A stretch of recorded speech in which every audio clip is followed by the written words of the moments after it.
So even further, that further democratization could go as far that if you've got solar and storage and you fill the battery up, but then there's spare, you might want to sell it very, very cheaply to your next door neighbour. They get cheap, clean power, short travel energy. And theoretically, that is the direction of travel long term. But it is that democratization is something that will become, really interesting over time, and storage and flexibility become part of that.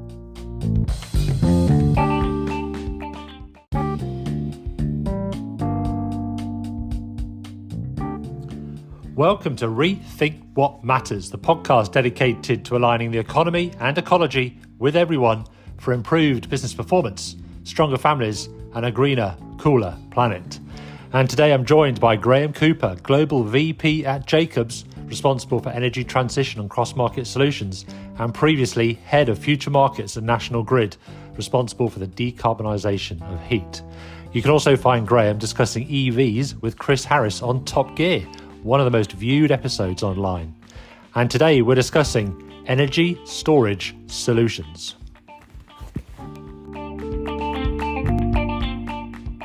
Welcome, Graeme. Well, thank you very much for inviting me, Paul. What a big subject, energy storage solutions. I think we're going to need a lot of clean power to power the 21st and 22nd centuries. But so, yes, if you could tell us perhaps a little bit about your role then at Jacobs, and perhaps also what you were doing at National Grid, please. So we'll start chronologically. Let's start with National Grid. So actually, let's go back one step further, right? So I have always worked in disruptive industries. So I built mobile phone networks before we had mobile phone networks, right? So early 1G and 2G stuff. And what are we now? We're talking about 5 and 6G. But if you think about those market disruptions, people said we were quite happy with wired phones. Why would we need mobile phones, right? Now everybody's got at least one, if not two or three connected devices.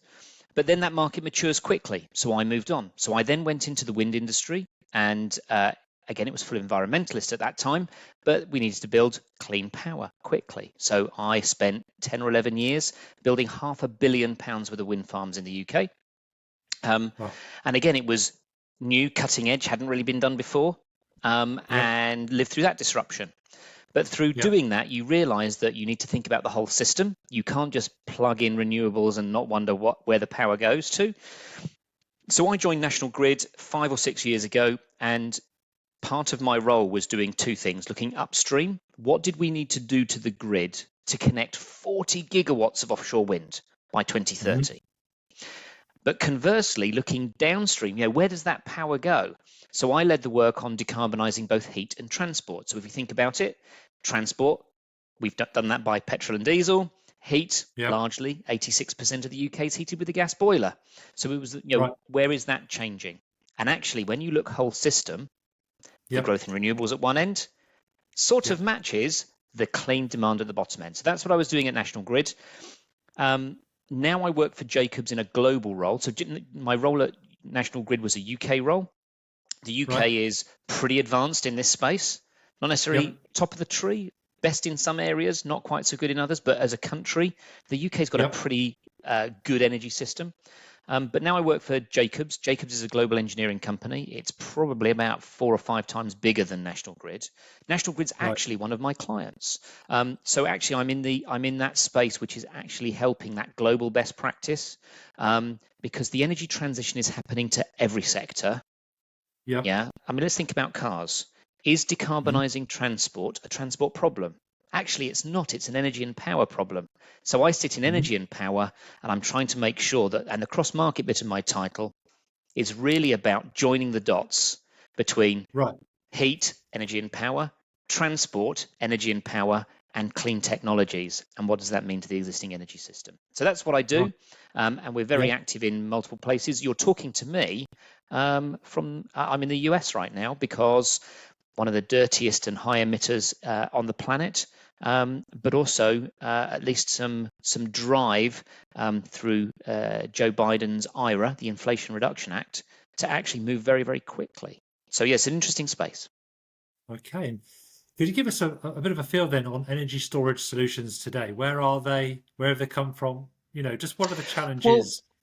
So it's a really interesting one from my perspective. So we just need to know how we consume energy and respond to that to know why is storage important, right? So energy demand in almost all mature economies, they call a duck curve, right?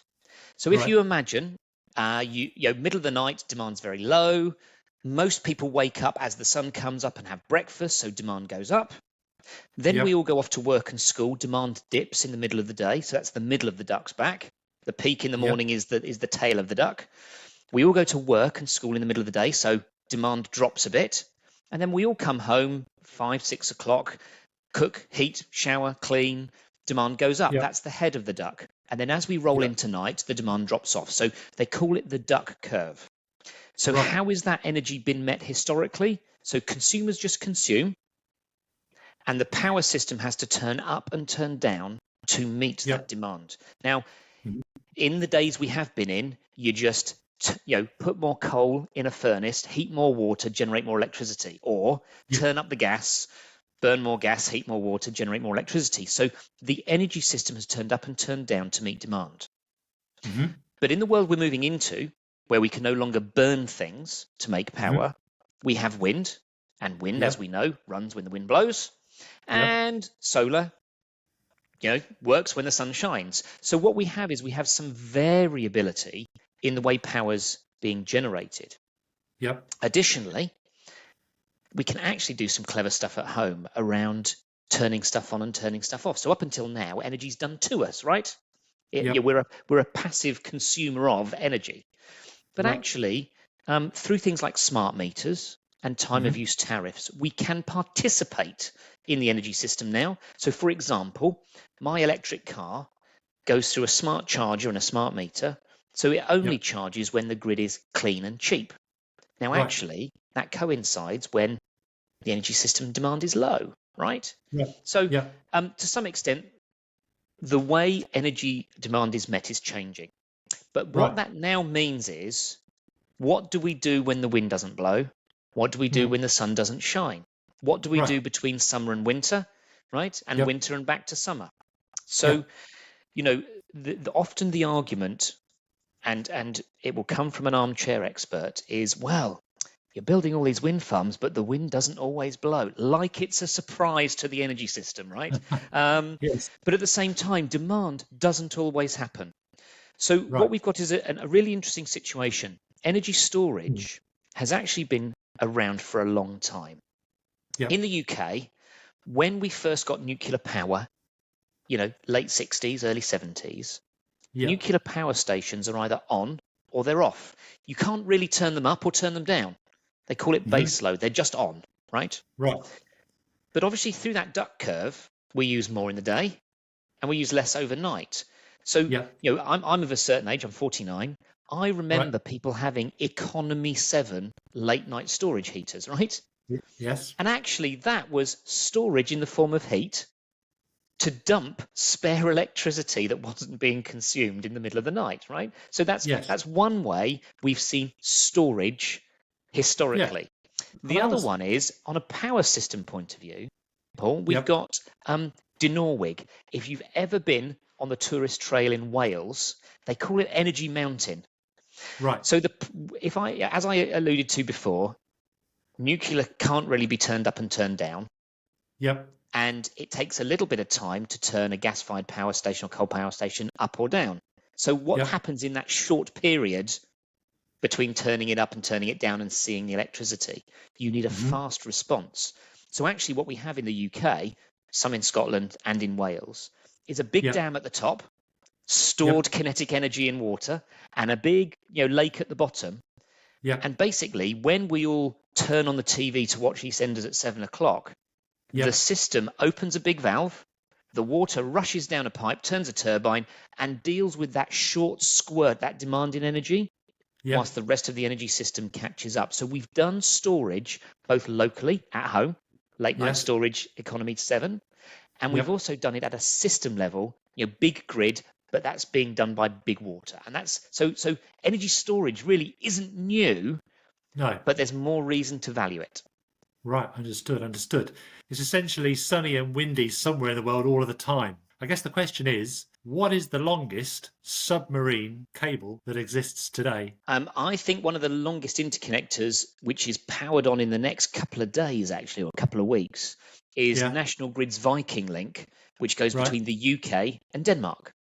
Well, that's pretty Hence the long. term Viking link, right? That's a pretty long Right. Yeah. cable. Yeah. And that's an HVDC cable. And it Right. allows the UK, when it's got too much energy on the system, so the UK's got quite a lot of wind. So Yeah. when you have lots of renewable energy generating and you have Yeah. spare, you can either Yep. turn it off, Right. or you pay people to use more, Hmm. or you store it, or you send it cheaply down a cable to a market that values it more. So the one thing we need to think of, when we think about our energy system, most Yep. people assume that we're an energy island, right? Yep. Yeah. Well, we're not. We're actually part of a meshed, interconnected European grid. Right. So I think live today, the day we're recording this at the end of August 2023, I Yeah. think there are 7 or 8 interconnectors to other energy markets today. So So what? Mhm. moving power around actually is actually more helpful than storing, because if you store energy, you lose some power storing, Yeah. and then you lose some energy converting it back to electrons, right? So Whereas moving it um, might be more efficient. so that's an interesting subject, I think, to explore. So Yes, what absolutely. focus? What focus? And I think this has to be a global focus, doesn't it? Is there on moving energy around so that we need less storage?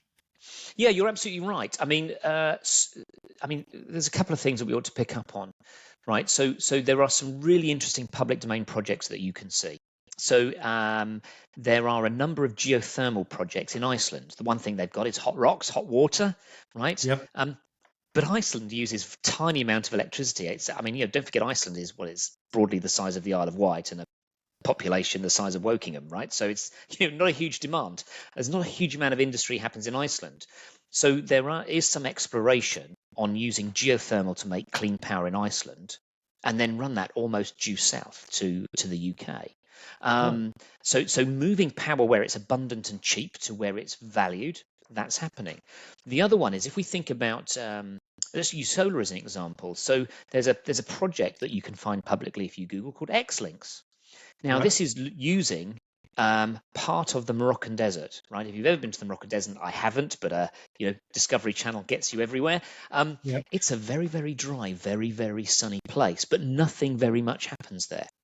So Right. actually, the Xlinks as a project is deploying a enormous set of solar panels in the Moroccan desert, and then Yep. running a cable up the coast of Europe and plugging into the UK. Now, Okay. so do you make power, stick in a battery and ship the battery, or do you just run a big wire between the two? Now, in certain cases, you'll just run the wire from where the power is abundant to where it's best valued. Yep. But batteries or storage also provide other things than just, when there until isn't until power. we're until we're fully connected up and everything's wired up and we've got access 24/7, around the world, we're going to need storage. And I watched your with great interest Top Gear episode with Chris Harris, so I thought that was Thank really you. That was good fun in lockdown or between lockdowns. and obviously as you admitted on Top Gear that you're a bit of a petrol head, I think, which is great. So we can talk about cars as well. I believe Yes, that's absolutely. A that's really important form of storage, potentially. and a lot and yeah, both ways, bi-directional. Yeah. But there's something which seems very unfair to me at the moment, and that is, we're all being encouraged to buy EVs, but there are a lot of people who don't have a driveway, you know, who Oh, don't it's have a much broader than that. There are people who don't even have a car today, or don't even have a driveway, or can't even afford. Some people are choosing between heating and eating, right? So, there is a great divide between the haves and have-nots. But you're absolutely So right. yes, yeah, sorry, but what I mean is there's a big difference between owning an EV that's sat on your drive with a solar panel on your house and you're charging it up for free, Yep. versus if you don't have a drive, I don't believe actually legally you can park it on the road, can you, and drag a cable across the pavement. No, So that means I don't think it's a legal problem. It's more of a risk of somebody tripping over a cable. So there are a lot of people working on some clever technologies to kind of drop the cable in a trough. I mean, if you look back at late Victorian England, we used to have drainage channels cut into the pavement because the drain pipe would come down the front of the house onto the curb, onto the footpath, and soak a footpath. So they put these little channels in to bring it to the curb. Well, there's people reinventing those. But also, I'd like to flag it's not as binary as driveway, no driveway, right? So, for example, my last employer, National Grid, had 100% EV only company car policy, right? Right. But a good portion, I mean, if you think of National Grid's main office in the UK, it's near Birmingham, it's in the Midlands. So some of the employees live in Leamington Spa, which is a spa town, Edwardian, tall houses, big windows, no driveways. A whole bunch of the employees also lived in places like Coventry, Victorian terraces, right? So no driveways. But the one place, when you think about EV charging, you want to charge a car where the car is naturally going to be there for a period of time. So what National Grid worked out really early on is actually you spend 8 hours a day sat at a desk in your office. Right. So what they ended up doing is most of the people who didn't have home charging would just run the car into the car park, find a charger once or twice a week, and just charge the car full whilst they were doing their normal work day. So it's one of those things. If you think about EVs and the direction of travel for that, and you just think you're swapping a liquid fuel for an electron, you kind of miss the point. We shouldn't be going to somewhere to charge, right? Yes. You charge whilst the car is stationary. I mean, cars are, I think statistically, cars are sat there doing non-car things, right? Just sitting there depreciating 97% of the time. Right, so you should be charging your vehicle whilst it's stationary. I mean, even if you don't have a car at work, one of the things I did when I was replacing my charger at home, I used to drive to the station 6 or 7 miles away, and there was a low rate charger on the wall in the station. So actually, the car's going to be there for 9 or 10 hours a day because I get on the train going to London. It sat there on a really low rate charger. It would still be full by the time I got to the end of my day. So it is one of those things. It's thinking about it differently. But coming back to, I guess, the point of the podcast, it's a massive battery, and therefore theoretically, it's a big energy store. Yes, and there's a lot of them running around. Yeah, absolutely. If you add them all up, are there any moves to being able to charge your car by, for example, plugging in a lamppost, but actually, that coming off of your home bill? So firstly, let's pick the two together. There's one, where do you plug in, and then there's the how do you pay for it. So when we're thinking about the lamppost stuff, I mean, there is power to every street lamp in the country, right? And it's a relatively small supply, right? But it is curbside almost everywhere. So it's a very natural place to charge. The next thing is, how do you meter it and pay for it? Okay. Lots of people are trying to work this stuff out. Do you pay where the socket is? Do you pay on an app? Does the car work it out? But basically today, you are able to, depending on who your energy provider is and what they've signed up to, you can plug into a lamppost and it can come off your energy bill. So I'll give you a practical example. I'm an Octopus Energy customer. When I'm in the UK, I'm an Octopus Energy customer. I have a card in my wallet, and I can tap that on a charger, and it gets sorted out in the cloud, right? And that is just added to my electricity bill. So that's a very smart way of doing it. There will be more people innovate in this space. And there are also people working very cleverly on things like plug and charge. So actually, by just plugging the car in, the car talks to the charger talks to the internet sorts your bill. So there's lots of innovation in that space, which will actually make this seamless. A little bit like you were discussing on the Top Gear, actually, with Chris Harris. The car wants to become a little bit like your phone, where it's all basically plug and play. And it's all one device, and charging and buying it and running it all becomes pretty much the same thing.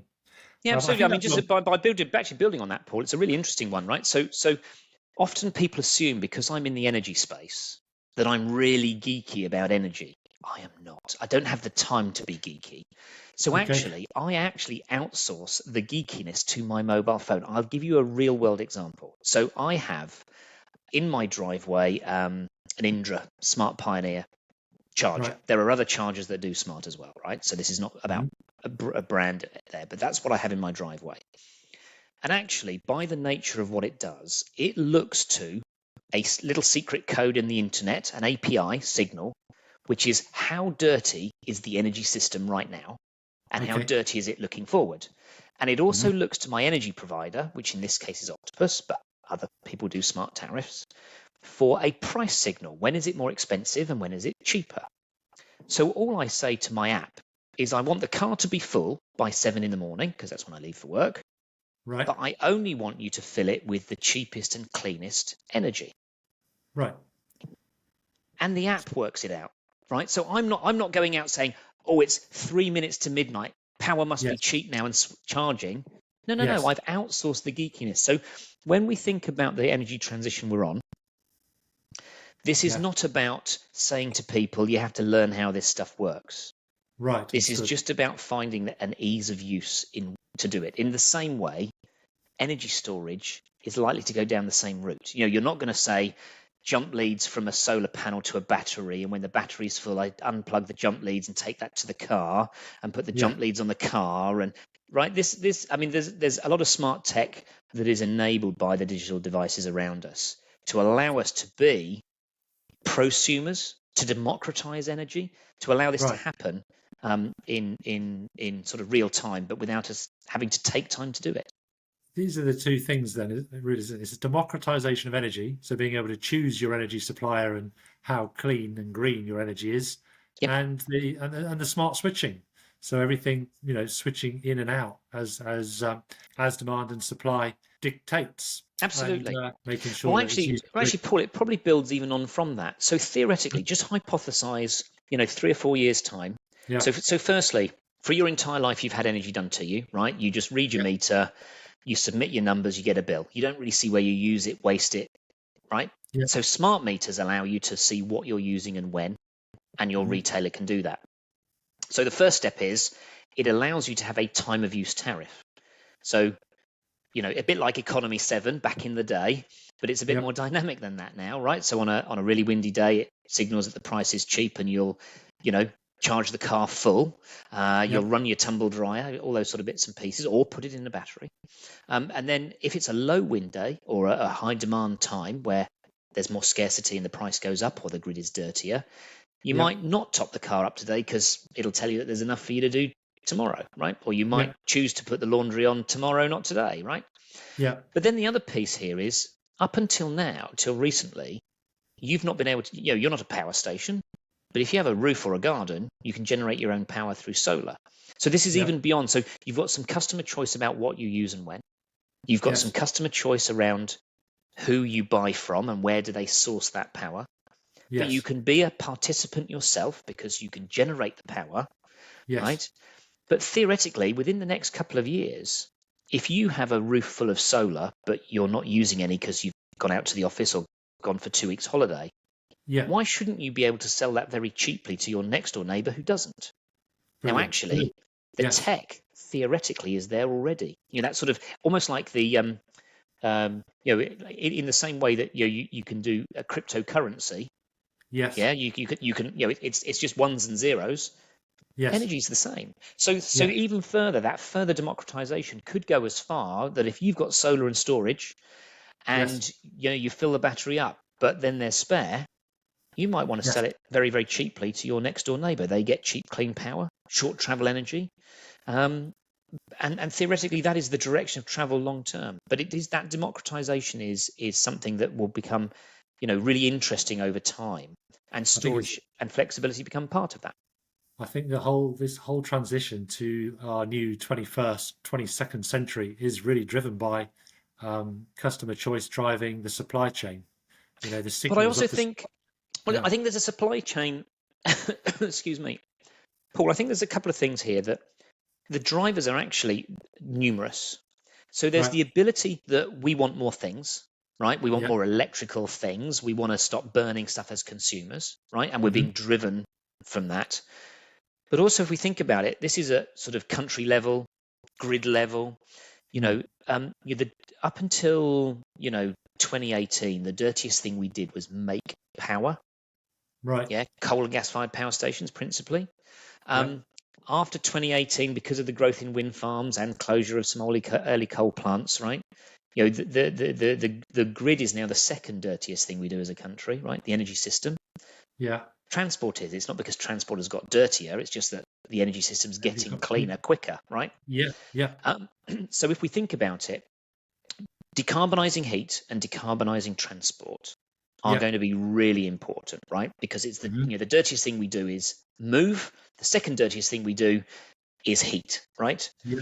Yeah. And so that means that probably by about 2040, 2045, Yeah. decarbonising heat and transport will mean the UK will consume at least twice the amount of electricity than we do today.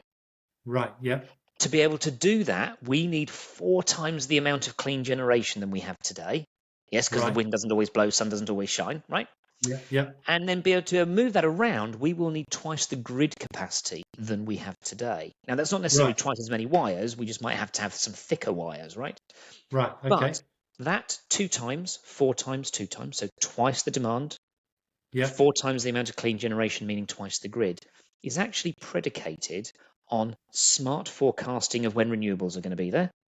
Okay. Smart optimization of the grid, because we build grids to peak demand plus a bit of spare, whereas actually we could use it more by being smart. And smart consumption. So my smart charger avoiding peak demand and peak cost. Yes. So smart plays a role. And then that's really where energy storage becomes a really interesting facilitator, because you can store energy at the solar plant or at the wind farm, right? Or you can store it at big batteries on the grid, or pump storage or compressed air storage, a variety of ways of storing energy. Or you could store it in the home. Now, at the moment, anybody with a water tank at home is already storing energy, right? You fill a water tank full of hot water, it's an energy store. It's just energy stored in the form of water. So, storage everywhere, flexibility everywhere is going to be critical to ensuring that we get to, at least cost, and in the smartest way, the energy transition that we're on. And the grid does come up a lot, doesn't it? Getting all this renewable energy connected up to the grid. I did a podcast previously. It was said that there's plenty of renewable energy out there coming in, but it's just not connected to the grid. And if you put up a new wind farm today, it's not going to get connected until 2038 or something. So what's the... So that's okay. So look, as an ex-wind farmer, let me bring a few things into some sharp focus. So firstly, when I was developing wind farms, it would take on average about 7 to 8 years to develop, right? Consent, design, build, and switch on a wind farm. So when you say, well, it's going to take 10 years for the grid to get there, well, hang on, it's going to take you 8 years to build the onshore wind farm. So as long as you start at about the same time, potentially there's a 2-year gap, right? Okay. So we're not actually... Sorry, Graeme. So we're not actually... There isn't actually at the moment... There's not a load of wind farms out there generating energy that's not going anywhere. Correct. There is a couple of scenarios, and I'll come to that in a second. If you look at the development of an offshore wind farm, so my last role was to look at building the grid for offshore. We're going from 10 or 11 gigawatts of offshore wind today to somewhere close to 50 gigawatts by 2030. That's the ambition, right? But an offshore wind farm, 10, 11, 12 years to develop and build an offshore wind farm. Yeah, but it takes 10 years to develop a power line. Right. So when people say, well, there's a massive grid queue, and if you apply for a grid connection today, your grid offer will be 10 or 12 years out. Well, yeah, but your generating station, it doesn't arrive magically overnight, right? Yes, the speed of building the grid is speeding up and will need to speed up. The speed of deployment of renewables will speed up, but this is sort of known and understood. But I want to come back to there are periods where there's so much wind on the system or so much renewables on the system that wind is asked to stop. You turn off turbines, right? Okay. But that's because you need to understand that the market, so the way this works is, actually, let's go back to some basics. The energy grid is paid for by us. You, me, anybody with an energy bill is paying for the grid. So, when you look at your energy bill, there's the, 12, 30p a kilowatt hour, That's the volume of energy cost. And then you have your daily standing charge. Now, your daily standing charge is covering green levies, it's covering policy instruments, it's covering feed-in tariffs for solar panels, but it is also paying for the local wires, your distribution company, and it's also paying for the transmission wires, the UK's transmission system, right? So we are all, as bill payers, paying for the wires. Now, do you build all the wires you need for the most extreme day where the wind's going like the clappers, everybody's got everything switched on? Those days do not exist, but you'd be effectively overbuilding, right, and incurring cost for the 1 hour where you had that extreme scenario. Right. In the same way, what you want to be able to do is, do you spend £1 billion on building a power line so that wind can just run? Or do you not spend £1 billion and on a few days when it's too windy, you pay them to stop? Because that cost ultimately falls down to us. So when you see the red top, sort of the Daily Mail, Sun example, which is, the energy industry has paid wind to stop. Yes, but it's also paid gas-fired power station to start and stop. I mean, this is the way the energy market works, right? Right. It's like the eBay of energy, right? But it does talk to storage, doesn't it? It does talk to energy storage. It is, and this is really why, in the world we're moving into, if you've got lots of wind running in Scotland and lots of demand in the UK, do you just build all the wires you need to get all of that power at peak demand from one to the other, or do you build optimized? So the world we're moving into is actually, you don't build capacity for that extreme plus a little bit of headroom. You build to an optimized world. So what you say is, we'll build it to when the most power usually runs, that's sort of 80% of the time. And actually, when there's a bit too much, we'll divert it into making hydrogen, and we'll store the hydrogen, or we'll divert it into a battery, or we'll use it to pump water uphill so that we can let the water out at a later stage, right? It's about smarter management of the energy system. It is. So people need to remember that when people say the grid can't cope or the grid's got a queue, there's two things there. There's the energy component, right? The actual electrons running through it, and then there's the wires component, the ability for it to flow. Another topic which is being talked about more and more is hydrogen, green hydrogen, and I think that is such an interesting topic because essentially all you need is air, sun and water. I mean, we should all be stopping everything and just focusing on hydrogen. It's a no-brainer, and it's why are we not doing that? This is one of those. Hydrogen is the most abundant thing in the universe. So of course it must be cheap and free and easy. No, the cold reality is not, right? Look, so 97% of the industrial hydrogen used today is as a byproduct of making oil and gas, right? It's called steam reformation. You basically blast oil with superheated steam. It separates out. You get hydrogen. So firstly, at the moment, when people say, well, I'm not going to get an electric car, I'm just waiting for hydrogen, or I'm not going to do this. Hydrogen is the magic bullet. It's not. Hydrogen is not energy in and of itself. You have to make it so that you can use it, and then So it's actually an energy vector. It's an energy storage medium in and of itself, right? In gas or liquid form. So the first thing to remember is hydrogen at the moment is not clean because it's made. They call that grey hydrogen. It's made from oil and gas. In the world we're moving into, I think I remember back to my GCSE physics, where you had water and you put an electrode in and 12 volts and you captured the gas. That's hydrogen, right? And then you light a match and it goes pop, right? Yeah. So, you can make it, right? And so, yes, the ambition is to make more hydrogen through green energy, right? To make hydrogen. But the thing is, we need to understand is hydrogen in and of itself, just because it's green, isn't the only important feature. I'll give you a real world example in cars because it's a really useful one.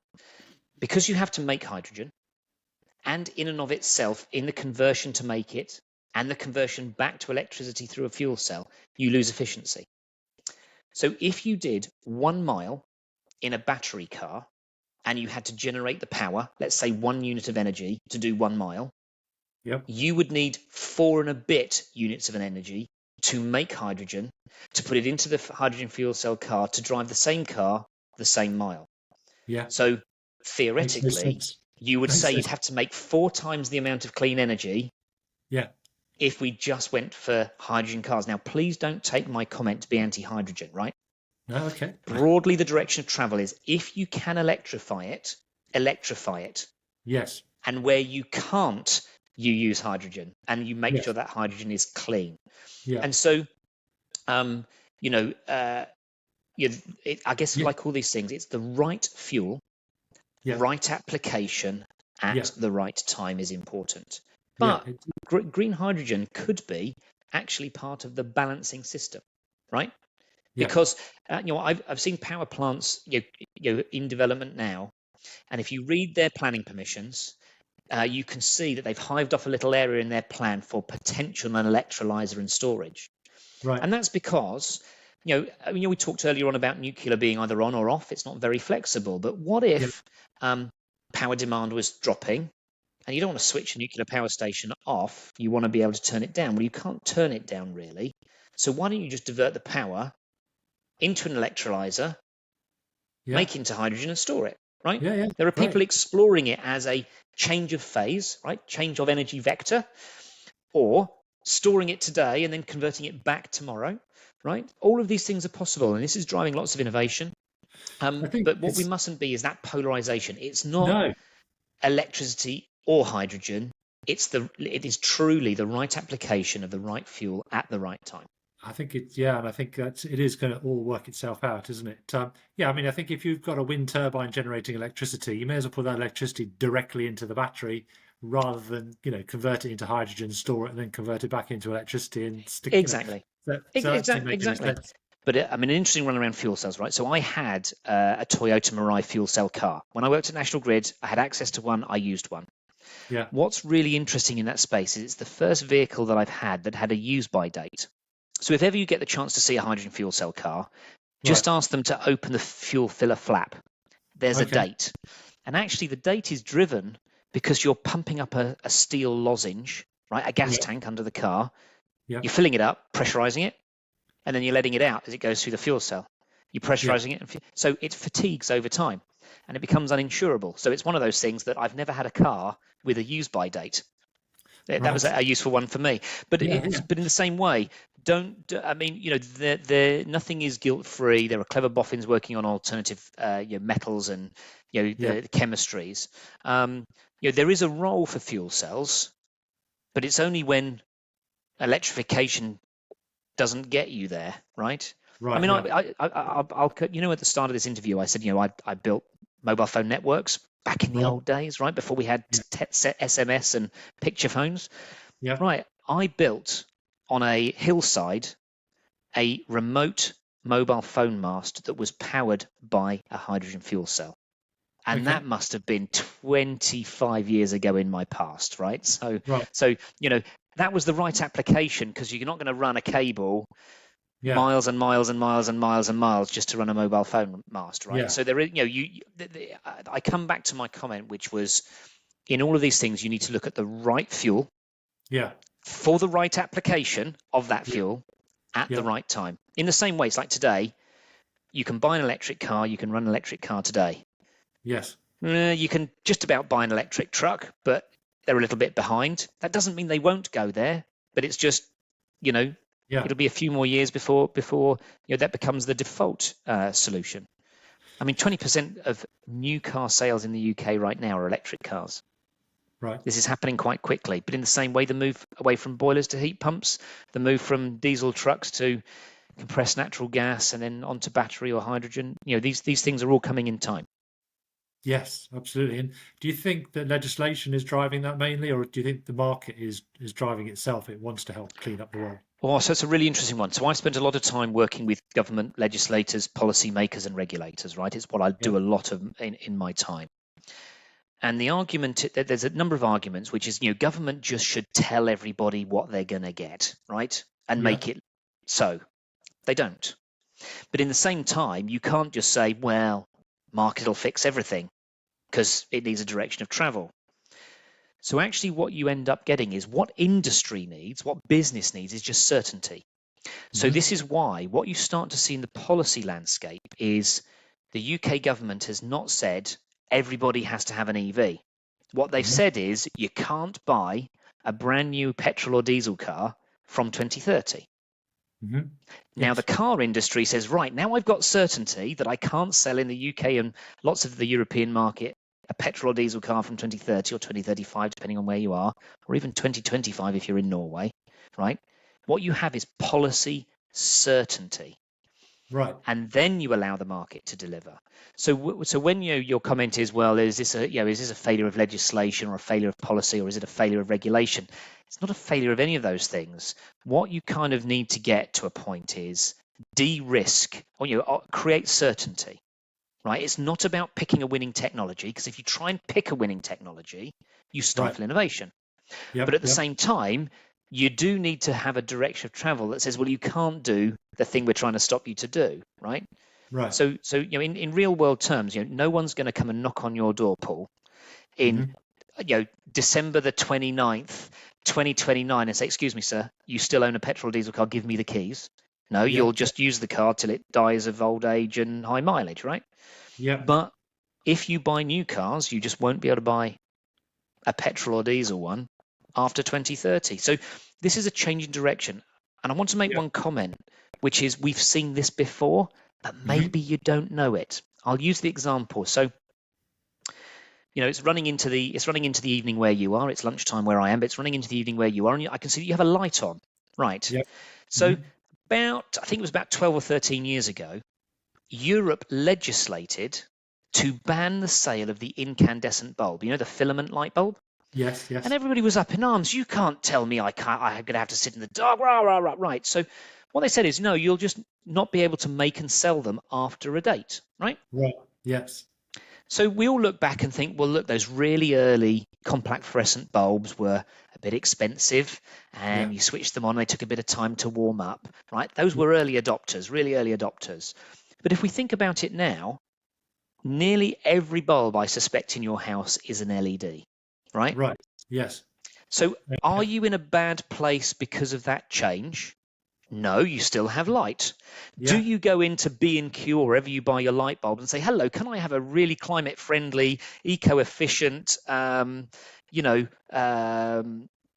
bulb? No, they say, do you want a bayonet fitting or a screw fitting? Because you value light. You don't care actually the form it gets to you in, right? Yes. But interestingly, would you have picked LEDs without the signal to not buy incandescent bulbs? Well, no, you wouldn't. So some of the legislation is here to save ourselves from what we don't know. But interestingly, Paul, when you look at energy demand, the switch to low energy efficient light bulbs has saved nearly 10% of demand, that peak demand, every night of the week, right? Yeah. So actually, all of us listening to this podcast, if we've got LED bulbs, we've done our first little step towards climate, arresting climate change and being eco, and we probably don't even realize it. Right. That's a great point. We're not sat in the dark, are we? This change can happen, but it shows that what you need is either a nudge, you need a carrot or stick, and industry needs certainty. So the bulbs have got better because of certainty. They've got cheaper because of volume.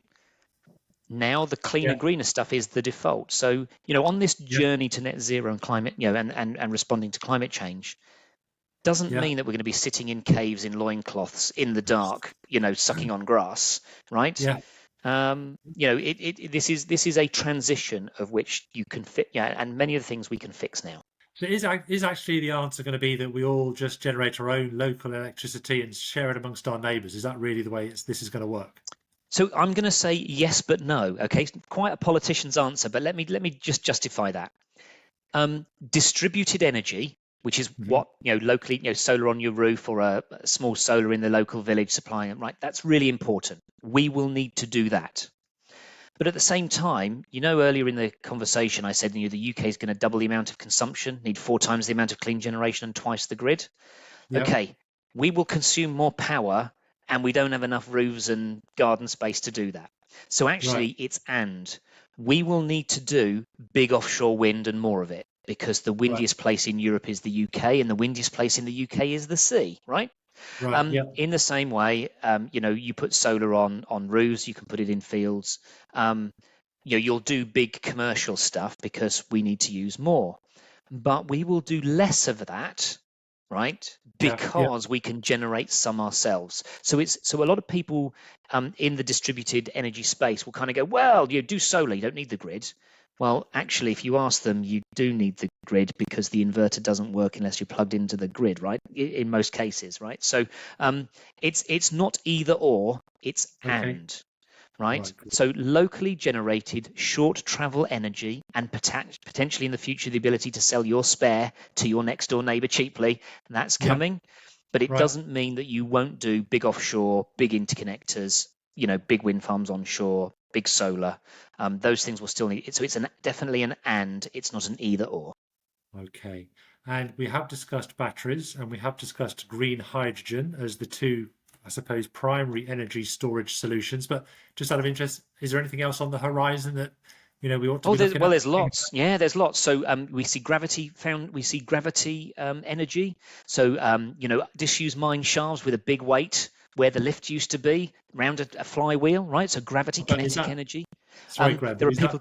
is that being factored into the solutions for the 21st century and the 22nd as viable storage solutions? When you say viable, there are people commercially developing these technologies, and the market is able to understand that it could come and might be part of. This is a mosaic. There's no magic bullet to get to net zero, Okay. either in storage or power generation or consumption or travel or heat, right? You Right. need a mosaic of everything. So, Okay. when we think about the varieties of storage, you can have storage in the form of chemical, storage in the form of heat in water. You can see molten salt storage, compressed air storage, liquid air storage. I mean, storage can happen in a variety of ways. I mean, even at home. Yeah. So in my home in the UK, Yeah. I energy store. I have ground source heat pumps that heat my home.